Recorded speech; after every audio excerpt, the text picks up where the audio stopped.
எல்லோரும் எப்படி இருக்கீங்க? எல்லோரும் ஹாப்பியாக இருப்பீங்க நம்புகிறேன். இன்றைக்கி நம்ம என்ன பார்க்க போகிறோன்னு பார்த்தீங்கன்னா, ஆலு சப்பாத்தி தான் பார்க்க போகிறோம்.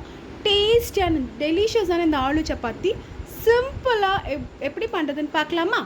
அதுக்கு ஒரு பாத்திரத்தில் தேவையான அளவுக்கு கோதுமை மாவு, கொஞ்சமாக சால்ட் ஆட் பண்ணி, கை பொறுக்கிற சூடில் இருக்க சுட தண்ணி ஹாட் வாட்டரை கொஞ்சம் கொஞ்சமாக மிக்ஸ் பண்ணி நல்லா ஒரு சாஃப்டான டோவாக பிசைஞ்சு வச்சுக்கோங்க. ரொம்ப ஹார்டாகவும் இருக்கக்கூடாது, ரொம்ப தண்ணியாகவும் இருக்கக்கூடாது, நல்லா சாஃப்டான டோவாக இருக்கணும். நம்ம கை பொறுக்கிற சூடில் இருக்கிற ஹாட் வாட்டர் போட்டு நம்ம பிசையிறதுனால நம்மளுக்கு சாஃப்டாகவும் இருக்கும் சப்பாத்தி. கொஞ்சமாக பிசையும் போது ஒரு 2 டீஸ்பூன் ஆயில் ஆட் பண்ணிவிட்டு நல்லா மிக்ஸ் பண்ணி இந்த மாதிரி சாஃப்டான டோவாக பிசைஞ்சு வச்சுக்கோங்க. அவ்வளோதாங்க, டோ ரெடி பண்ணிட்டா அண்டர் 10 மினிட்ஸில் நம்ம வந்து அதுக்கான ஸ்டஃபிங்கும் ரெடி பண்ணிடுவோம். ஸோ ஈஸி ப்ராசஸ் தான், டக்குன்னு பண்ணிடலாம்.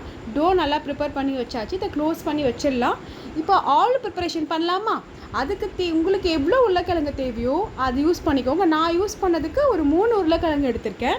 அதை 2ஆக கட் பண்ணி ஒரு பாத்திரத்தில் வச்சு கொஞ்சமாக கல்லுப்பு போட்டு நல்லா வேக வச்சுக்கோங்க. நல்லா வேகணும், ஸ்மாஷ் நம்ம வந்துட்டு கையில் மசிக்கும் போது நல்லா ஸ்மாஷ் ஆகணும். அந்த ஸ்டேஜில் நல்லா வேக வச்சுக்கோங்க. இப்போ வேக வச்ச ஆலுவை வந்துட்டு ஒரு பாத்திரத்தில் போட்டு நல்லா ஸ்மாஷ் பண்ணி எடுத்து வச்சுக்கோங்க. இப்போ இதில் நம்ம வந்து கொஞ்சம் இன்க்ரீடியன்ட்ஸ்லாம் ஆட் பண்ணோம். என்னென்னு பார்த்தீங்கன்னா, குட்டி குட்டியாக சாப் பண்ண ஆனியன் ஆட் பண்ணிக்கோங்க. அதிலே பார்த்தீங்கன்னா உங்களுக்கு காரத்துக்கு ஏற்ற மாதிரி பச்சை மிளகா ஆட் பண்ணிக்கோங்க. லைக் நீங்கள் இதில் வந்து சீரகத்தூள் ஆட் பண்ணலாம், சாட் மசாலா ஆட் பண்ணலாம், கரம் மசாலா ஆட் பண்ணலாம், வெறும் மிளகாத்தூள் ஆட் பண்ணலாம், இந்த மாதிரி பண்ணலாம். நான் வந்துட்டு என்னோடய பாப்பாவுக்கு கொடுக்கறதுனால நான் இதில் எதுவுமே ஆட் பண்ணல. ஜஸ்ட்டு சில்லி, அப்புறம் ஆனியன், மஞ்சத்தூள், வீட்டில் அரைச்சி மிளகாத்தூள், இதை மட்டும் போட்டுட்டு நல்லா சால்ட், அதுக்கேற்ற மாதிரி சால்ட் ஆட் பண்ணிவிட்டு நல்லா மிக்ஸ் பண்ணி வச்சுக்கோங்க. அவ்வளோதாங்க. இப்போ பட்டு நம்ம பண்ணிடலாமா? நம்ம டோ நல்லா சாஃப்டாக ரெடி ஆகிடுச்சு. அதில் கொஞ்சமாக ஒரு குட்டி உருண்டை மட்டுமாக எடுத்துக்கிட்டு அதை வந்து நம்ம கொழுக்கட்டைக்கு ஸ்டஃபிங் வைப்போம்ல, அந்த மாதிரி பண்ண போகிறோம். இப்போ என்ன பண்ணுறீங்க பார்த்தீங்கன்னா, உள்ளே திக்காகவும் வெளியில் தின்னாகவும் இருக்க மாதிரி பார்த்துக்கோங்க. ஸோ உள்ளே தின்னாகிடுச்சுன்னா நம்ம ஸ்டஃபிங் வைக்கும் போது உங்களுக்கு வெளியில் வந்துடும்.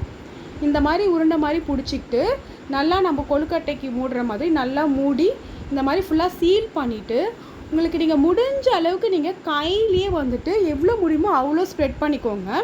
அதுக்கப்புறம் நீங்கள் வந்துட்டு கல்லில் வந்துட்டு கொஞ்சம் கொஞ்சமாக ரொம்ப அழுத்தம் கொடுக்காம லைட்டாக நீங்கள் பண்ணிங்கன்னா உங்களுக்கு ஓரளவுக்கு வரும் நல்லா இந்த மாதிரி. ஸோ இந்த மாதிரி தின்ன ஆனதுக்கப்புறம் நம்ம வந்துட்டு நார்மலாக சப்பாத்தி சுடுவோம்ல, அந்த மாதிரி நம்ம பண்ணிக்க வேண்டியது தான். இப்போ நான் ஆல்ரெடி கல் வச்சுட்டேன், கல் நல்லா சூடாகிடுச்சு. பாருங்கள், என்னால் முடிஞ்ச அளவுக்கு ஸ்டஃபிங் வெளியே வராத அளவுக்கு நான் நல்லா வந்துட்டு ஸ்ப்ரெட் பண்ணிட்டேன். இது 2 பக்கமே கீ ஆர் பட்டர் இல்லை ஆயில், நீங்கள் எது உங்ககிட்ட இருக்கோ அதை போட்டு பண்ணுங்கள். நான் இன்னொரு வாட்டியும் காட்டியிருக்கேன் பாருங்கள். இந்த மாதிரி 2 பக்கம் போட்டிங்கன்னா நம்மளோட டேஸ்டியான ஆலு சப்பாத்தி ரெடி. இதுக்கு சைட் டிஷ்ஷே வேணாங்க, சிம்பிளான சைட் டிஷ் 2 சொல்கிறேன்.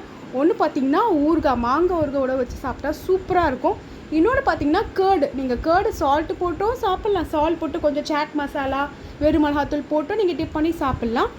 இல்லைன்னா நீங்கள் வந்து ஸ்வீட்டாகவும் சக்கரை போட்டும் சாப்பிட்லாம். நான் சக்கரை போட்டு சாப்பிட்டேன், சூப்பராக இருந்தது. நான் வந்து இதுக்கு பார்த்திங்கன்னா மார்னிங்கே வந்துட்டு தோசாக்கு வந்துட்டு சால்னா பண்ணியிருந்தேன், அதையும் தயிரையும் வச்சு சாப்பிட்டேன். நீங்கள் வந்து இதோட வந்துட்டு என்ன காம்பினேஷன் வேணாலும் நீங்கள் யூஸ் பண்ணிக்கலாம். லைக் பன்னீர் பட்டர் மசாலா பண்ணலாம், இல்லை கர்ட், ஊறுகாய், இந்த மாதிரி சிம்பிளாக எந்த குழம்பு வேணாலும் போகும். அப்படியும் சாப்பிட்லாம், சூப்பராக இருக்கும். நம்ம ஆல்ரெடி ஸ்டஃபிங் போட்டிருக்கனால நீங்கள் எக்ஸஸாக கொஞ்சம் ஸ்பைஸியாக பண்ணிட்டீங்கன்னா உங்களுக்கு எந்த சைட் டிஷ்ஷுமே தேவையில்லை. பாருங்களேன் எப்படி லேயர்டாக வருது அப்படின்னு சொல்லிட்டு. நிஜமாகவே சொல்கிறேன், ட்ரஸ்ட் மீ, நான் பண்ணதுலே ஒன் ஆஃப் த பெஸ்ட்டு சப்பாத்தினா இதுதான் சொல்வேன். அவ்வளோ சாஃப்டாக இருந்தது. ஓகேங்க, இந்த வீடியோ உங்களுக்கு பிடிச்சிருக்குன்னு நினைக்கிறேன். நம்ம வேற ஒரு வீடியோவில் பார்க்கலாம். பாய்.